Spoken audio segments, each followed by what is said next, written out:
আসসালামু আলাইকুম। হ্যালো পেটুক জনগণ, কেমন আছেন সবাই?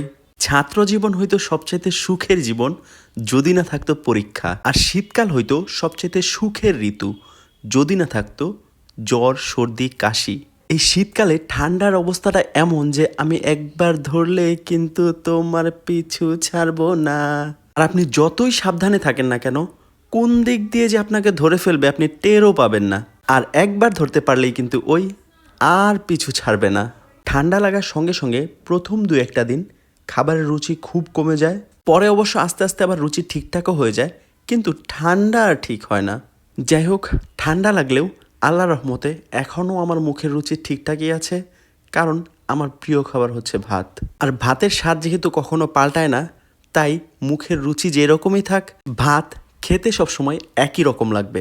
হয়তো বা এর সঙ্গে তরকারি মিক্সড করলে সেটার টেস্ট অন্যরকম হয়, কিন্তু ভাতের টেস্ট তো একই রকমই থাকে। আজকের মতো এতটুকুই। সবাই ভালো থাকবেন, সুস্থ থাকবেন, আর ঠান্ডা থেকে দূরে থাকার চেষ্টা করবেন। আল্লাহ হাফেজ।